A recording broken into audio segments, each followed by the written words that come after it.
네, 이번엔 국민의힘으로 좀 넘어가 보겠습니다. 장동혁 국민의힘 대표가 쇄신안 발표하고 주요 당직 새롭게 인선했는데 친윤계 핵심인 정점식 의원을 정책위 의장으로 앉히고 탄핵 반대 주장한 조광한 경기 남부 남부병 당협위원장을 지명직 최고위원에 앉혔어요. 그동안 공석이었거든요. 당장 이제 친윤 반탄 지도부다 이런 비판이 나오고 있어요.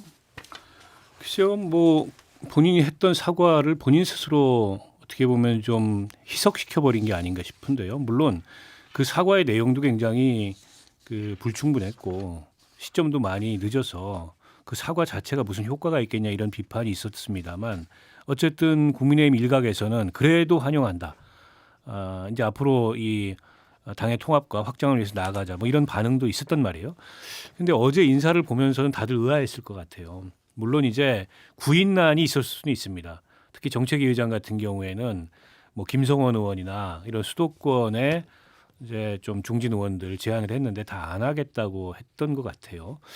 이제 그렇다 하더라도 이미 정책위 의장을 한 번 했었고 그리고 한동훈 대표하고 정책위 의장에서 물러나라고 하니까 안 물러나겠다 이래가지고 갈등까지 빚었던 그렇죠. 사람이고 그리고 아주 찐윤으로 알려져 있는 정점식 의원을 다시 그 자리에 앉힌다는 거는 저거는 뭐 의도적인 거 아니에요 이렇게 보이는 측면이 있어요. 그런데다가 이제 민주당을 겨냥해서 이재명 정부를 겨냥해서 조광한 씨 같은 분을 지명직 최고위원회 이게 지명직 최고위원 첫 번째 임명한 거거든요. 네. 그동안의 공석이었는데 임명했다고 볼 수는 있겠으나 그분은 원래 민주당에서 활동했던 분인데 지난 총선 전에 국민의힘으로 넘어와서 이 계엄 이후에는 급격하게 윤호개인 세력이 된 분이에요. 하필 지명직 최고위원회 그런 분을 앉히게 되면 인사라는 게 가장 큰 메시지일 수 있는데 말로는 사과한다고 해놓고 실질적인 메시지는 그게 아니구나. 여전히 당을 저렇게 윤호개인과 같은 세력 중심으로 운영하겠다는 거구나.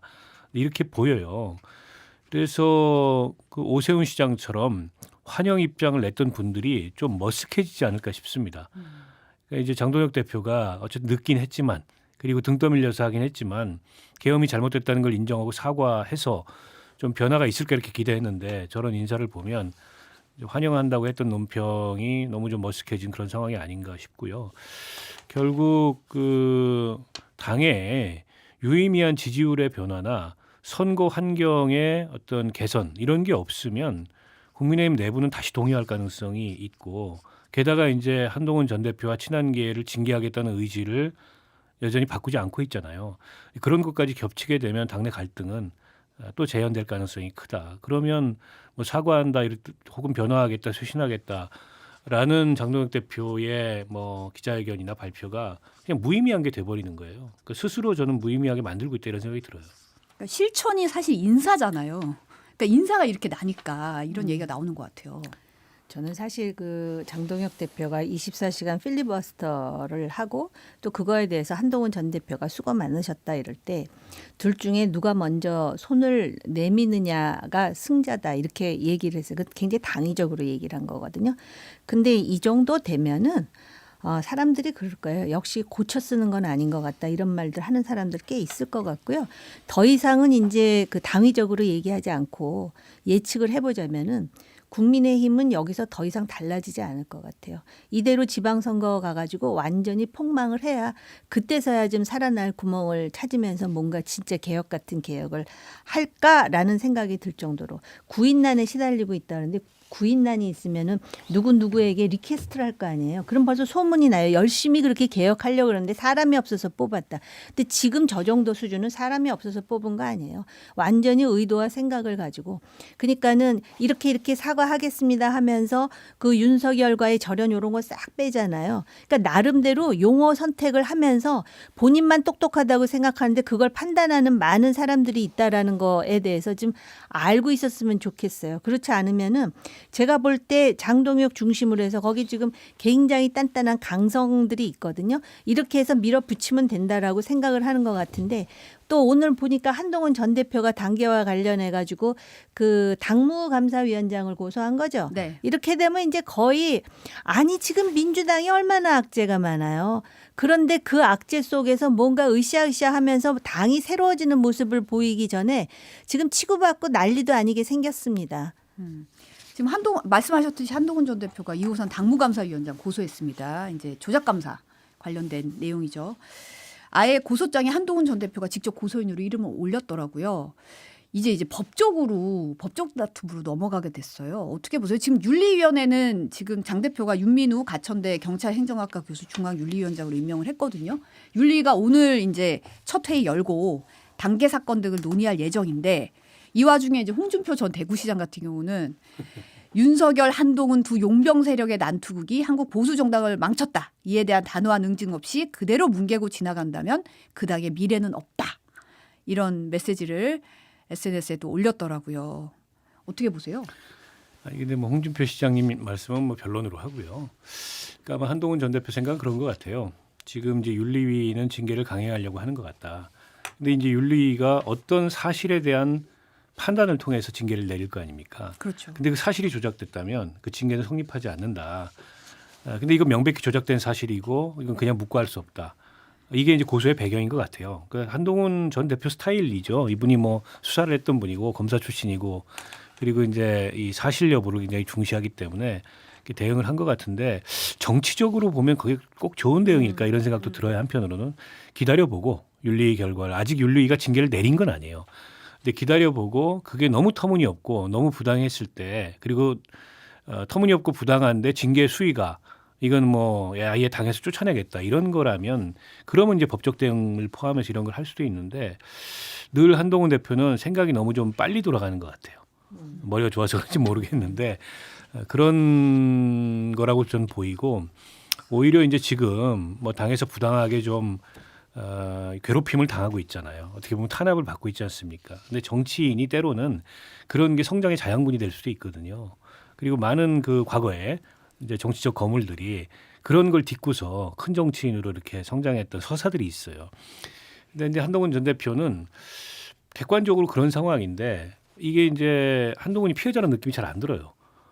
따박따박 그렇게 뭔가 반박하고 이런 스타일 때문에 그런 게 아닌가 싶은데 그런 걸 고려한다면 한 템포 더 늦췄으면 어땠을까 이런 아쉬움이 있는데 어찌 됐건 간에 그건 뭐 한동훈 전 대표와 그쪽 그 친한계의 판단일 거고 근데 의원님 말씀이 맞죠. 이렇게 되면 이제 진흙탕 싸움으로 가는 겁니다.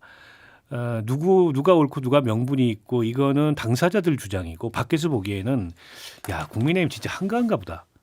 이 마당에 이 판국에. 게다가 장동혁 대표가 저렇게 계엄 사과한다고 하니까 또 그 당의 오른쪽 끝에 있는 사람들은 난리가 났어요. 장동혁도 배신자다.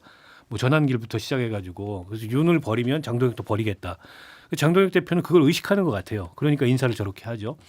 그러면 도대체 국민의힘이라는 정당이 지금 야당으로서 선명성과 합리성을 가지고 여당의 실책을 견제해도 될까 말까 의석 차이가 워낙 크기 때문에 그런 상황인데 집안 싸움에 이 석가래 무너지고 기둥불이 뽑히고 이러고 있는 상황이니까 보수 정당을 지지했던 좀 합리적 보수층들마저도 혀를 차고 그냥 등을 돌릴 이런 분들이 이제 지방선거 때까지 이 상황이 달라지지 않으면 투표를 안 하거나 아니면 그냥 여당 지지해버릴 것 같아요. 그러면 뭐 폭망하는 거죠. 지방선거는.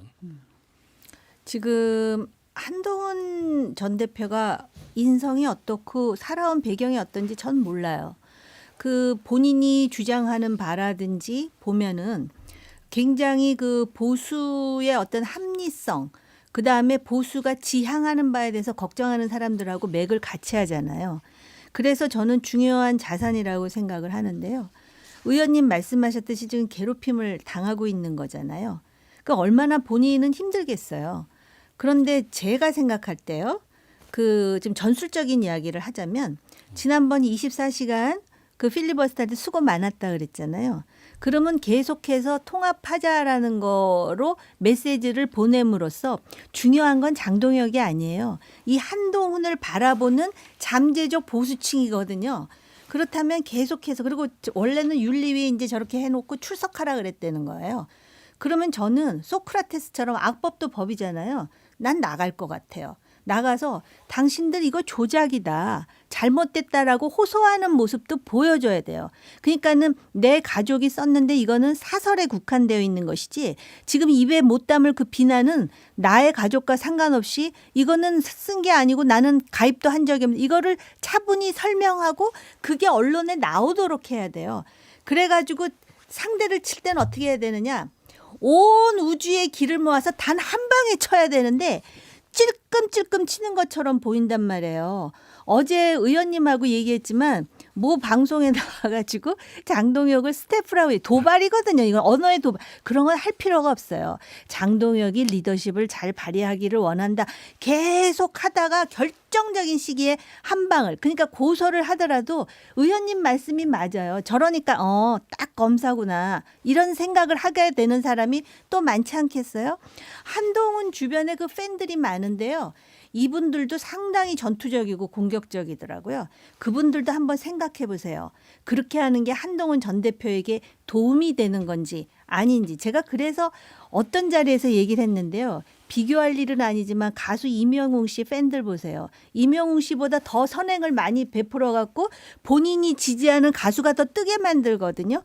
이런 것도 좀 원용을 할 필요가 있다라고 생각을 해요.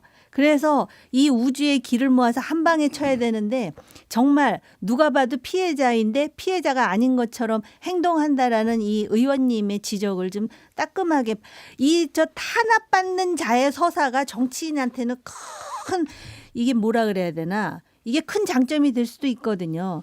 근데 정치를 검사처럼 하면 안 되는 거 아닐까요? 안 그래도 이제 한재원 대표가 어제 SBS 라디오에서 윤리위원이든 당무위원이든 대표가 임명하는 것이다. 모른다고 빠져나갈 문제가 아니다라고 하면서 장 대표는 내가 당대표 할 때 스태프였다라고 했어요. 그러니까 이제 또 김민수 최고위원이 SNS에 오만방자한 소리일 뿐 아니라 나 왕년에 말이야 같은 구태한 언어라 하고 막 비판을 했더라고요. 그러니까 왜 그런 사람한테 빌미잡힐 일을 하냐고요. 김민수에 대해서 이미 많은 사람들이 판단을 하고 있잖아요. 그러니까 그럴 때 지금 개혁안도 그렇고 사과도 그렇고 아마 이제 본인으로서 또 얼마나 나름대로 고뇌가 있겠느냐 하면서 하여튼 맞죠, 의원님. 한 방에 쳐야 되는 거 아니에요? 정치인들이 성자가 아니어서 감정이 있죠. 올라오죠. 네, 뭐 이해 못할 바는 아닌데. 성자인 척 하잖아요. 그래도 근데 좀 이제 전략적으로 지금은 메시지나 언행이나 이런 것들을 좀 선택했어야 되지 않을까 이런 아쉬움이 있는 거고요. 사실 뭐 스태프였다 이거는 뭐 반은 맞아요. 본인이 비대위원장 할 때 사무총장이었으니까 그 경우는 스텝이죠. 근데 당대표 할 때 수석 최고위원은 대표의 스텝이 아닙니다. 선출된 지도부예요. 그건 틀린 얘기입니다. 근데 굳이 그걸 모를 사람이 아니잖아요. 한동훈 전 대표가. 그 정도 분별력이 없는 사람인데 저것도 이제 약간 감정이나 의도가 담겨 있다 이렇게 보이고 굳이 그럴 필요는 없었어요. 상대도 비슷하게 그런 반응을 할 거거든요. 그리고 더군다나 뭐 김민수 최고위원도 그렇고 거기 장해찬 씨나 뭐 이런 젊은 사람들이 굉장히 거칠게 요즘에 뭐 한동훈 전 대표나 친한계를 비난하고 근데 그게 밖에서 보기에는 전부들 서로 침뱉는 걸로 보여요. 근데 예전에는 보수 정당이요.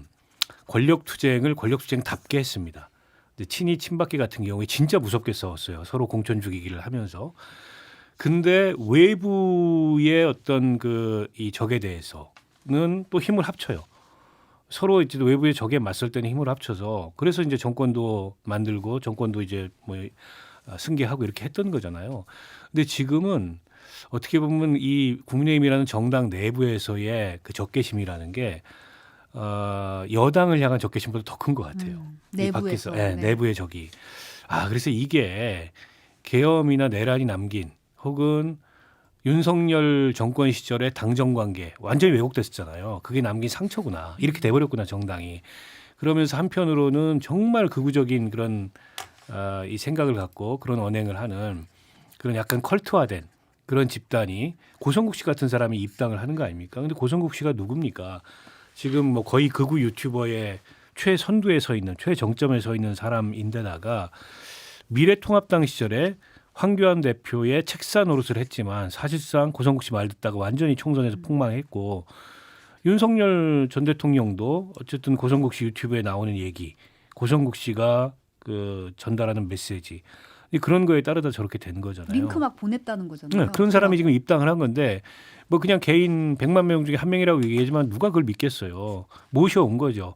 최고위원이 가서 입당 원서까지 들고 고성국 씨가 맨입으로 왔겠습니까? 절대 맨입으로 올 사람이 아니라는 게 그동안 행적에서 증명이 되는 거거든요. 그러면 장동혁 대표가 뭐 쇄신 변화, 뭐 계엄 극복 이런 얘기 했지만 그보다 더 어떻게 보면은 이제 외부에 있던 장외에 그 극우 유튜브 정치 세력이 당 내부로 들어와 버린 거예요, 아예. 그러면은 당은 더 이제 짠물 정당이 돼버린 거죠. 이래 가지고 당장 이제 6월에 닥친 지방선거. 뿐만 아니고 지방선거는 제가 보기에 뭐 장동혁 대표는 거의 포기 상태라고 보고 지방선거보다 어쨌든 당권을 강화해서 다음번 그 뭐 총선 이렇게 보겠다는 건데 그렇죠 본인 대권. 근데 그게 가능한 일일까요? 가당키나 한 일일까요? 이렇게 되면 정말 예전에 이해찬 전 총리가 그 당대표 시절에 얘기했던 문재인 정부 시절에 1.5당 체제 그 일본식의 자민당이라는 거대 집권 정당이 있고 자민당 내부에 파벌이 사실은 일본 정치의 모든 것인 파벌 다툼이. 근데 그런 체제가 될 수도 있어요. 그리고 완전히 극우화된 아주 주변화된 그런 소수의 극우 정당. 이렇게 되지 말라는 법이 어디 있습니까? 그 점을 저는 우려해야 되는데 그런 현실적 고민이 좀 없는 것 같아요. 근데 사실 정 의원님 같은 경우는 한 전 대표에 대해서 그래도 이렇게 좀 답답해하면서도 애정이 있으신 것 같다는 아니 느낌이 들거든요. 애정이 있는 이유가 말하는 게 다 맞는 말이니까 그게 옳다라는 거를 본인이 그러니까는 당이 어디로 가야 될지는 정확히 알고 있으니까 그거를 존중하는 거거든요. 근데 장동혁 대표가 이런 식으로 해서 지방선거 망하면요. 본인의 정치 인생 끝나요. 근데 장동혁 대표를 도와주는 조력하는 그 유튜버들 있잖아요. 그들은 유튜버 자본주의에 의해서 계속 살아나간다라는 걸 장동혁 대표가 좀 인식해야 된다라고 우선 생각을 하고요. 아까 제가 그렇게 말씀드렸잖아요. 아니 그 정치를 하면서 신은 아니지만 아니 그 감정이 끌어올라서 시장판에 필부필부처럼 싸울 거면 뭐하러 정치를 해요. 정치는 어떻게 보여주느냐. 대의 명분, 국가의 미래 얘기하면서 그 지지자들이나 유권자들로부터 자기 표를 얻어서 권력을 행사하는 거잖아요. 그런 상황이라면은 보여줘야 되잖아요. 내가 그래도 너보다는 큰 그릇이야라는 거를 보여줘야 된다라는 차원에서 말씀을 드리는 거고요. 옛날에 YS하고 DJ하고 얼마나 피튀기게 싸웠는지 아십니까? 그래서 심지어는 너가 대통령이 되는 꼴을 보느니 차라리 노태우 주겠어 해가지고 1987년 대선에 노태우 대통령이 탄생하는 거예요. 그거는 사람이기 때문에 그럴 수 있지만 적어도 그런 끌어오르는 감정을 그 후후 두꺼운 얼굴로서 보여주지 않는 정도는 돼야 정치인이라고 말할 수 있다고 생각하고요. 제가 한 가지 의원님하고 의견 다른 게 있어요. 사무총장은 스태프가 아니에요. 국회 정당의 사무총장은 3선 이상 하는 사람들이 하는 거예요. 근데 그걸 내 스태프라고 생각하는 인식이 그 본인은 그냥 그렇게 생각했을지 모르지만 중요한 거는 그 보수 또는 국민들이 그렇게 말하는 한동훈에 대해서 어떻게 생각할 것인가를 좀 보라는 뜻이에요. 지금 그게 저는 솔직히 지금도 갑갑해요. 그러니까는 한동훈이라는 정치인은 본인이 크기 위해서는 지금의 그 당내에 있는 그런 정치인들하고 나는 뭔가 스페셜하다는 걸 보여줘야 될 뿐만이 아니라 적어도 인식이 나는 검사 출신이지만은 윤석열과도 다르다는 걸 보여줘야 된다고 저는 개인적으로 생각해요. 내가 진짜 욕먹을 각오로 이 얘기하는 거예요. 방송에서. 지금 사실은 이제 윤리위원회가 어쨌든 키를 잡고 논의를 이어가면 결국 당계 논란이 어떻게든 이제 그쪽에서 결정이 날 텐데 지금 윤민우 중앙윤리위원장을 두고 좀 얘기가 좀 나오고 있잖아요. 더불어민주당 부승찬 의원이 오늘 아침 라디오에서 여인형 방첩사 체제에서 그러니까 인지전, 이른바 여론 조작을 통해서 정치적 입장을 강화하는 TF가 꾸려졌는데 여인형 픽으로 윤민우 위원장이 자문위원을 한 거다 이런 주장을 하면서 또 지금 언론 보도 보면 계엄 전날 방첩사 인지전 전담 조직에 윤 위원장 부인이 이제 계약직으로 채용이 돼서 지난해 5월까지 근무를 했다. 그리고 여인형 방첩사 시절에 또 이 부부가 쓴 책을 격려품으로 내부에 나눠주기까지 했다는 거예요. 그러니까 이 부분은 이분이 했던 전력을 보면 상당히 문제가 지금 되고 있거든요. 끼리끼리죠. 아름아름해서 지금 구성한 거예요. 그렇기 때문에 사실은 윤리위, 그러니까 지금 당장 고소를 안 하더라도 이 자체의 결정에 대해서 정당성이 있다라고 누가 인식하겠어요.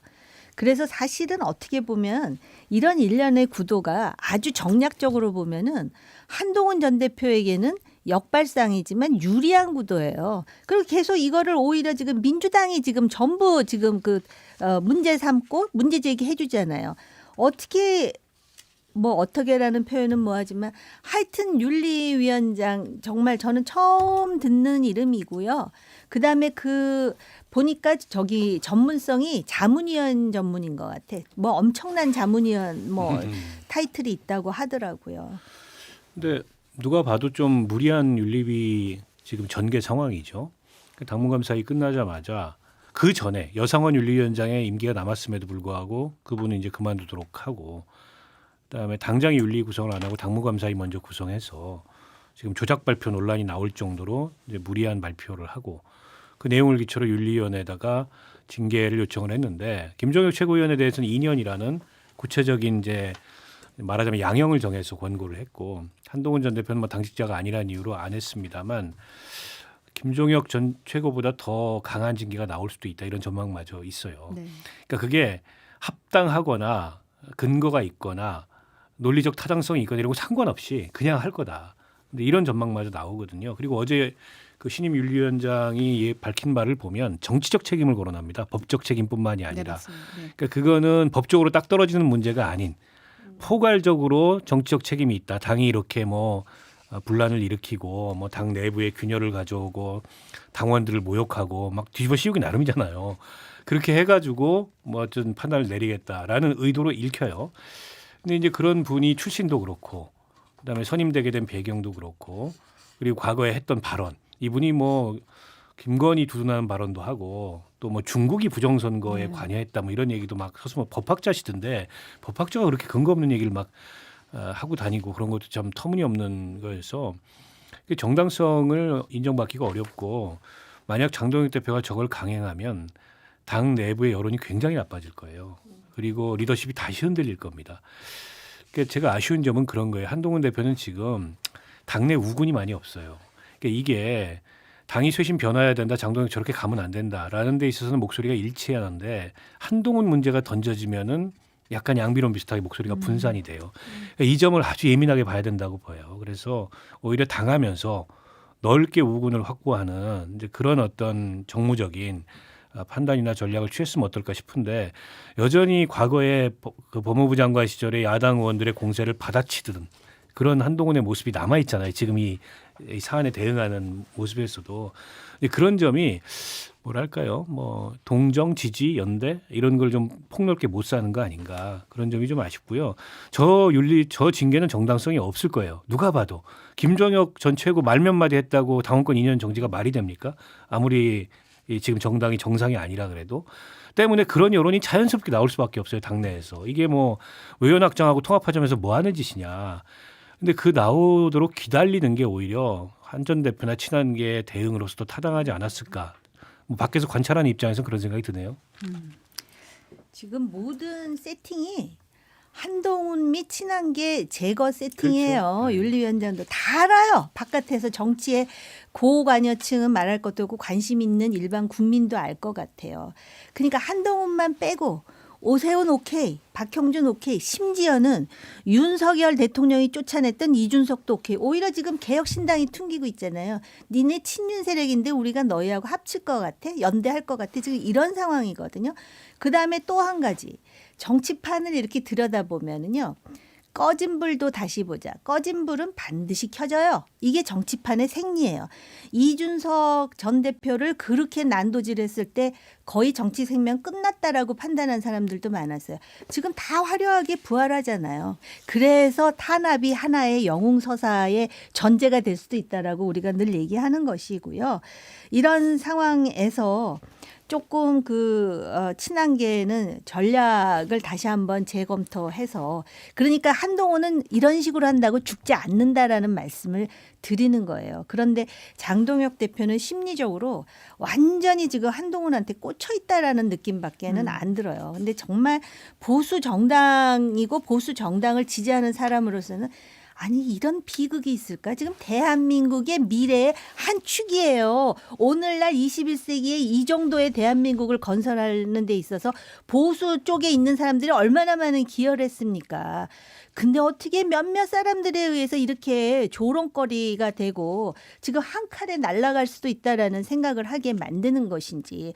그리고 정말 내세울 것 없는, 지금 내세울 것 없잖아요. 전 원내대표가 공천 헌금을 받고, 심지어는 국회 들어온 지 얼마 안 되는 국회의원이 시의원 그 후보한테 돈을 1억을 받고, 별별 얘기가 다 나오는데 그래도 팔짱 끼면서 우리가 장동혁이다 하면서 미소 짓고 있는 이 분위기, 이거는 제가 볼 때 한국 정치의 희비극이며 블랙 코미디예요.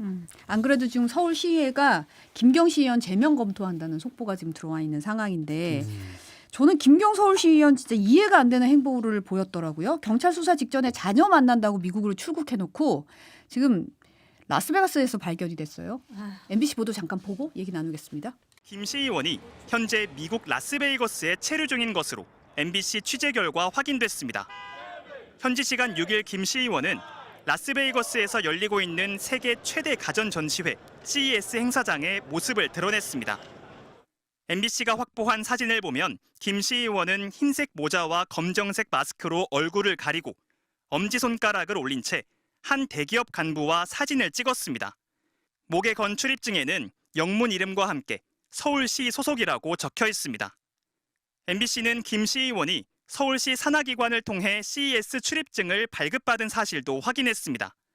김 시의원은 라스베이거스의 필수 방문 코스로 꼽히는 한 유명 한식당에서 함께 간 측근, 가족과 식사를 하기도 했습니다. 취재진이 당시 김 시의원이 촬영된 사진을 입수해 해당 식당 내부 인테리어를 비교해보니 정확히 일치했습니다. 자신의 행위로 경찰 수사가 진행되는 상황에도 측근, 가족 등과 함께 사실상 외유를 하는 것 아니냐는 지적이 나옵니다.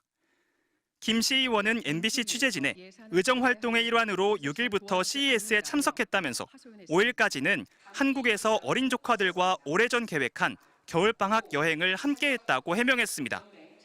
자녀를 만나러 출국했다는 기존 해명에 대해선 미국 거주 중인 아들 내외는 일정이 맞지 않아 만나지 못했다고 했습니다.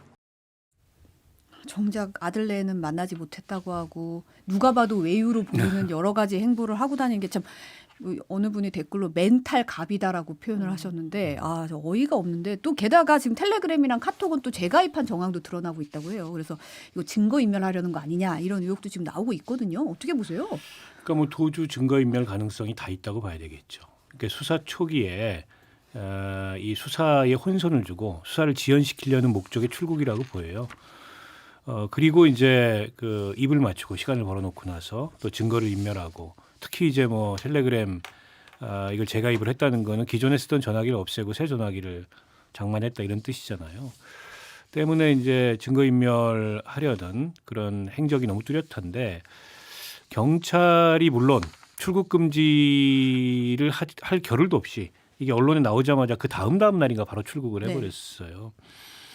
그리고 이분이 이제 작년 10월달에 왜 그 당비 대납 논란이 한번 있었지 않습니까? 김민석 총리. 그래서 이미 경찰에 고발된 상황. 네, 고발된 상황이었는데 그때도 컴퓨터를 다 그 포맷을 했다 그러더라고요. 초기화했다 그러더라고요. 그래서 지금 경찰이 통신영장은 발부받았는데 그 통신영장이라는 게 조회 범위가 1년이랍니다. 그러니까 2022년도 그 돈 공천 논란이 됐던 무렵에 통신 기록은 안 남아 있을 가능성이 높아서 이미 이제 수사에 상당한 지장이 초래되고 있는 게 아닌가 싶은데 일단은 저분을 빨리 돌아오도록 압박을 하는 게 중요할 것 같고 저는 이 정도 되면은 일종의 기소 중지나 이렇게 해야 되는 게 아닌가. 전화해가지고 뭐 언제 출석해달라 이런 거 가지고 쉽게 올 사람이 아니에요. 지금 하는 행동을 보니까 가서도 숨어 있는 게 아니고 대담하게 CES 행사장 저기 한국 사람 엄청 많거든요. 언론사도 엄청 많이 가요. 정치인도 많고 언론사도 많고 기업들도 많고. 근데 이렇게 연일 그 한국에서 본인 이름이 회자되는데 마스크를 썼다지만 저러고 돌아다니는 거 보면 뭐 대담한 사람인 것 같아요. 쉽게 오지 않을 것 같습니다. 말로는 뭐 이달 중에 오겠다고 하는데 무슨 옵션을 자꾸 걸라는 것 같아요. 밖에 있으면서 내가 갈 테니까 뭐 어떻게 해달라라는 식으로 그 민주당을 향해서든지 아니면 경찰을 향해서든지. 근데 그런 게 통하게 하면 안 되죠. 그래서 저는 경찰이 빨리 이 기소 중지를 하는 게 우선이지 않을까 싶습니다. 이 한국에 참 이렇게 천박한 자본주의가 산재해 있다 저는 그렇게 생각을 해요. 어떤 분이 그런 얘기 했죠. 문제가 되면은 휴대폰부터 버려라.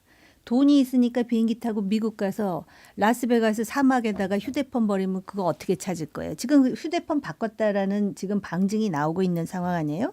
그리고 이 여성 시의원이 뭐 애초부터 계획돼 있다 그러는데 사전에 지금 그 강선우에게 1억 줬다라는 것 때문에 시끌시끌할 때 이미 나가버렸잖아요.